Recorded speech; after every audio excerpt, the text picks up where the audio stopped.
ಎಲ್ರಿಗೂ ನಮಸ್ಕಾರ. ಈ ಪತ್ರಿಕಾಗೋಷ್ಠಿಯ ಉದ್ದೇಶ ಏನಂತಂದ್ರೆ ಕಲಬುರಗಿ ನಗರ ಅಂದ್ರೆ ಇಡೀ ಕರ್ನಾಟಕ ರಾಜ್ಯದಾಗೆ ನಡೆಯುತ್ತೆ. ಬಟ್ ಈ ಕಲಬುರಗಿ ನಗರದ ಬಂದ್ರೆ ಕಲಬುರಗಿ ನಗರದಲ್ಲಿ ಖಾಸಗಿ ಶಾಲೆಗಳ ವಾಹನಗಳದ್ದು ಸರಣಿ ಅಪಘಾತಗಳು ನಡೀತಿದೆ. ಅಂದ್ರೆ ಸುಮಾರು ವರ್ಷಗಳು ನಡೀತಿದೆ. ಬಟ್ ಈ ಒಂದು ವರ್ಷ ಹಿಂದೆ ಫುಲ್ ಜಾಸ್ತಿ ಅಂತಂದ್ರೆ ಒಂದು 8-10 ಆಕ್ಸಿಡೆಂಟ್ಗಳು ಅದು. ಸುಮಾರು ಜನ ವಿದ್ಯಾರ್ಥಿಗಳು ಮರಣನೂ ಹೊಂದ್ರು, ಕೈಕಾಲನ್ನು ಕಳ್ಕೊಳ್ಳುವಂತ ಪರಿಸ್ಥಿತಿ ಬಂತು. ಸೊ ಈ ಉದ್ದೇಶ ಏನಂತಂದ್ರ ಇದ್ರದ್ದು ಆಕ್ಸಿಡೆಂಟ್ ಆಗ್ಲಿಕ್ಕೆ ಮೇಜರ್ ಉದ್ದೇಶ ಏನಂತಂದ್ರ ನಾವು ಬೇರೆ ಖಾಸಗಿ ಸ್ಕೂಲ್ಗಳಿಗೆ ಹೋಗಿ ಅವ್ರ ಡ್ರೈವರ್ಗಳಿಗೆ ಕೇಳಿದ್ವಿ. ಏನಂತಂದ್ರ ಯಾಕೆ ಆಕ್ಸಿಡೆಂಟ್ ಅಲ್ಲತ್ತಾವ, ಎದಕ್ಕೆ ಸ್ಪೀಡ್ ನಡೆಸ್ಲತ್ತೀರಿ ಅಂತ ಕೇಳಿದೆವು. ಕೇಳಿದ ತಕ್ಷಣ ಅವ್ರು ಏನಂತಾರ, ಇಲ್ರಿ ನಮ್ಮ ಶಾಲಾ ಮಂಡಳಿದವ್ರು ಆಗಿರ್ಬೋದು ಮತ್ತು ಶಾಲಾ ಮುಖ್ಯೋಪಾಧ್ಯಾಯರು ಆಗಿರ್ಬೋದು ನಮ್ಮ ಮ್ಯಾಗ ಏನದ ಒಂದು ಪ್ರೆಷರ್ ಹಾಕ್ತಾರ. ಏನಂತಂದ್ರ ಇಷ್ಟು ಸಮಯದಾಗ ಕರ್ಕೊಂಡ್ಬರ್ಬೇಕು, ಇಷ್ಟು ಸಮಯದಾಗ ವಾಪಸ್ ಒಯ್ದು ಬಿಡಬೇಕು, ಮತ್ತು ವಾಪಸ್ ಬಿಟ್ಟು ಏನದ ನಮ್ಮ ಸ್ಕೂಲ್ ಬಸ್ ಏನದ ಮತ್ತು ವಾಪಸ್ ಶಾಲೆಗೆ ಮರಳಿಸ್ಬೇಕು. ಹೌದು, ಅದೇನು ಕಂಡೀಷನ್ಸ್ ಇರ್ತಾವ, ಒಪ್ಕೋತೀವಿ. ಆ ವಿಷಯಕ್ಕೆ ಏನು ನಮ್ಗೆ ತೊಂದರೆ ಇಲ್ಲ. ಬಟ್ ಇದರಿಂದ ಏನಾಗ್ಲತ್ತದ, ಈಗ ಪೇರೆಂಟ್ಸ್ ಗಲ್ಲಿ ಒಳಗೆ ಮನೆಗಳು ಇರ್ತಾವ, ಅಲ್ಲಿಂದ ಕರ್ಕೊಂಡು ಬರೋದ್ರಾಗ ಈಗ ಏನದ ವಾಹನಗಳ ಡ್ರೈವರ್ಗಳ ಮ್ಯಾಗ ಒತ್ತಡ ಜಾಸ್ತಿ ಆಗಿದ್ದ ಕಾರಣಕ್ಕೆ ಆಕ್ಸಿಡೆಂಟ್ಗಳು ಆಗ್ಲತ್ತವು. ಮತ್ತೊಂದು ಏನಂದ್ರೆ, ಇದು ಆಕ್ಸಿಡೆಂಟ್ ಆದ್ಮ್ಯಾಗ ನಾವು ಶಾಲಾ ಆಡಳಿತ ಮಂಡಳಿದವ್ರಿಗೆ ಕೇಳಿದೆವು. ಏನಂತಂದ್ರೆ, ಯಾಕೆ ಸರ್ ಹಿಂಗೆ ಆಕ್ಸಿಡೆಂಟ್ ಅಲ್ಲತ್ತಾವ, ಏನು ಪ್ರಾಬ್ಲಮ್ ಅದ ಅಂತಂದಾಗ ಬೇರೆ ನಿಮ್ಗೆಲ್ಲ ಮಾಧ್ಯಮದಲ್ಲೂ ಬಂದಿತ್ತು. ಅಂದ್ರೆ ಬ್ರೇಕ್ ಫೇಲ್ ಆಗ್ಯದ. ಬ್ರೇಕ್ ಯಾಕೆ ಫೇಲ್ ಆಗ್ತದ? ಬ್ರೇಕ್ ಫೇಲ್ ಆಗಬೇಕಾಗಿತ್ತು ಅಂತಂದ್ರೆ ಏನದ, ಅದು ಸರಿಯಾಗಿ ದುರಸ್ತಿ ಮಾಡಿಲ್ಲ, ವಾಹನಗಳ ದುರಸ್ತಿ ಇಲ್ಲ ಸರಿಯಾಗಿ. ಸೊ ಆ ವಾಹನಗಳ ದುರಸ್ತಿ ಆಗಬೇಕು, ಮೂಟಿಗಳನ್ನ ಚೆಕಪ್ನು ಆಗಬೇಕು ಅದರದ್ದು. ಯಾಕಂದ್ರೆ ಇವತ್ತಿನ ಶಾಲಾ ಮಕ್ಕಳೇ ನಾಳಿನ ಒಂದು ಪ್ರಗತಿಪರ ಒಂದು ಆಗ್ತಾರ, ಹುಡುಗರು ಆಗ್ತಾರ. ಸೊ ಅವ್ರು ಏನಾದ ಕೈಕಾಲು ಕಳ್ಕೊಂಡ್ರಾಯ್ತು, ಅವ್ರ ಜೀವ ಹೋಯ್ತು ಅಂತಂದ್ರೆ ಭಾಳ ತುಂಬಾ ತೊಂದರೆ ಅನುಭವಿಸೋಂಥ ಪರಿಸ್ಥಿತಿ ಬರ್ತದೆ ಅಂತ ಹೇಳ್ತೀನಿ.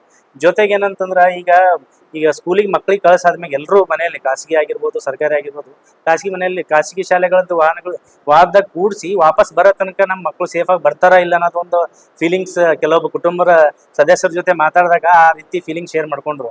ಸೊ ನಮ್ಗೆ ಇದು ಪ್ರೆಸ್ ಮೀಟ್ ಮಾಡೋ ಉದ್ದೇಶ ಮೇಜರ್ ಅದೇ. ಇದಕ್ಕೇನಂದ್ರೆ ಇವತ್ತೇ ಮುಂಚೆ ಇದ್ದಂಥ DC ಅವರಿಗೂ ಒಂದು ಕಂಪ್ಲೇಂಟ್ ಲೆಟರ್ ಕೊಟ್ಟಿದ್ವಿ.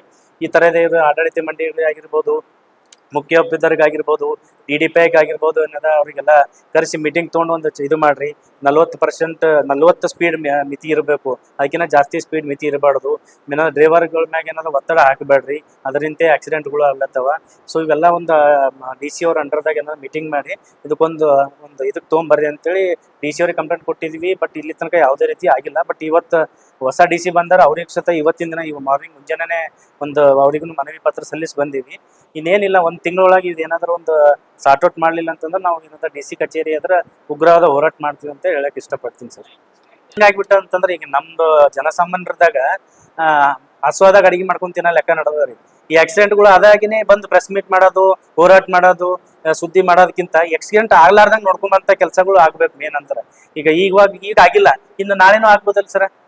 ಅಂತ ಘಟನೆಗಳು ಮತ್ತೆ ವಾಪಸ್ ಆಗ್ಬಾರ್ದು ಅನ್ನೋ ಕಾರಣಕ್ಕೆ ನಾವು ಈ ಉದ್ದೇಶ ಮಾಡ್ತಿರೋ ಸರ್. ನಮ್ದು ಏನ್ ನನ್ ಕೈದಾಗ ಏನ್ ಆಗ್ಬೋದು ಅಷ್ಟು ಜನಕ್ಕೆ ನಾವೆಲ್ಲ ಹೋಗಿ ಮಾಡಿದ್ವಿ. ಬಟ್ ನಾವ್ ಹೇಳಕ್ಕಿಂತ ಒಂದು ಸರ್ಕಾರಿ ಈ ಕಡೆಯಿಂದ ಏನೋ ಸರ್ಕ್ಯುಲರ್ ಹೋಯ್ತು ಅಂದ್ರೆ ಎಫೆಕ್ಟ್ ಬೀಳ್ತಾನ ಕಾರಣಕ್ಕೆ ಇದೊಂದು ಸಾಮಾಜಿಕ ಕಳಕಳಿ ಇರ್ತಕ್ಕಂಥ ಒಂದು ಪತ್ರಿಕಾಗೋಷ್ಠಿ ಮಾಡಿದೆ ಸರ್. ಈಗ ಹೆಂಗದ ಸರ್, ಈಗ ಮೇನ್ ಉದ್ದೇಶ ಏನಂತಂದ್ರೆ ಇದ್ರ ಬಗ್ಗೆ ಇಲ್ಲಿಂದ ಲೋಕಲ್ ಸಂಸದರಾಗಿರ್ಬೋದು, ಶಾಸಕರುಗಳಾಗಿರ್ಬೋದು, ಅವ್ರವ್ರ ಕ್ಷೇತ್ರದ ಕೆಲಸ ಮಾಡ್ಲಿಲ್ಲ ಅಂತಲ್ಲ. ಬಟ್ ಈ ಮಕ್ಕಳ ಬಗ್ಗೆನೂ ಒಂದ್ ಸ್ವಲ್ಪ ಗಮನ ಹರಿಸಿ DC ಅವರಾಗಿರ್ಬೋದು ಎಲ್ಲರೂ ಇದ್ರ ಬಗ್ಗೆ ಇದು ಮಾಡಿದಾಗ್ಲೇನೆ ಒಂದು ಮುಂದಿನ ಸ್ಟೆಪ್ ತಗೊಳಿಕ ಮತ್ತು ಕಾರ್ಯರೂಪಕ್ಕೆ ಬರ್ತದೆ ಅಂತ ಹೇಳ್ತೀನಿ ಸರ್. ಅಂದ್ರೆ ಏನಿಲ್ಲ ಸರ್, 40 ಸ್ಪೀಡ್ಗಿಂತ ಲಿಮಿಟ್ ಜಾಸ್ತಿ ಇರಬಾರ್ದು ಸ್ಕೂಲ್ ಬಸ್ಗಳು. ಪ್ರತಿ 3 ತಿಂಗಳಿಗೊಂದ್ಸಲ ಗೌರ್ಮೆಂಟ್ ಸರ್ಕಾರದ ಬಂದೋಬಸ್ತ್ನಾಗ ಏನದ ಅದು ಚೆಕಿಂಗ್ ಆಗ್ಬೇಕು. ಅದಕ್ಕೊಂದು ಚೆಕಿಂಗ್ ಆಫೀಸರ್ ಇರಬೇಕು. ಅಂದ್ರೆ ಬ್ರೇಕ್ ಪ್ರಾಬ್ಲಮ್ ಆಗಿರ್ಬೋದು, ಗಾಡಿ ಹೆಂಗಾಗ್ಬಿಟ್ಟು ಸರ್, ಎಷ್ಟೋ ಪ್ರತಿಶತ ಒಂದು 70% ಯೂಸ್ಡ್ ಗಾಡಿಗಳು ಅಂದ್ರೆ ಬೆಂಗಳೂರದಾಗ ಯೂಸ್ ಆಗಿ ಸ್ಕೂಲ್ ವಾಹನಗಳು ಏನದ ಇಲ್ಲಿ ತೊಗೊಂಬಂದು ಮತ್ತೆ ಅದಕ್ಕೊಂದು ಸ್ವಲ್ಪ ರಿಪೇರಿ ಮಾಡಿ ಅದಕ್ಕೆ ಏನದ ನಡೆಸ್ಲತ್ತಾರೆ. ಸೊ ಅದರಿಂದ ಆಕ್ಸಿಡೆಂಟ್ಗಳು, ಬ್ರೇಕ್ ಫೇಲ್ಗಳು ಯಾಕೆ ಆಗ್ತಾವೆ ಸರ್? ಬ್ರೇಕ್ ಫೇಲ್ ಆಗೋ ಉದ್ದೇಶ ಏನಂದ್ರೆ ಅದು ವಾಹನಗಳ ದುರಸ್ತಿ ಕರೆಕ್ಟ್ ಮಾಡಿಲ್ಲ. ಈಗ ಶಾಲಾ ಆಡಳಿತ ಮಂಡಳಿದವ್ರದ್ದು ಏನದ ಬರೀ ರೊಕ್ಕ ಗಳಿಸ್ಬೇಕು. ಈ ಗಿನೇಷನ್ ಬಗ್ಗೆ ಅಂತೂ ನಾವು ಮಾತಾಡಕ್ ಹೋಗಂಗಿಲ್ಲ. ಯಾಕಂದ್ರೆ ಈ ಪ್ರೆಸ್ ಮೀಟ್ ಮಾಡೋ ಉದ್ದೇಶನೇ ಇದು ಅಪಘಾತದಷ್ಟೇ ಮಾತಾಡತ್ತೀನಿ ಸರ್.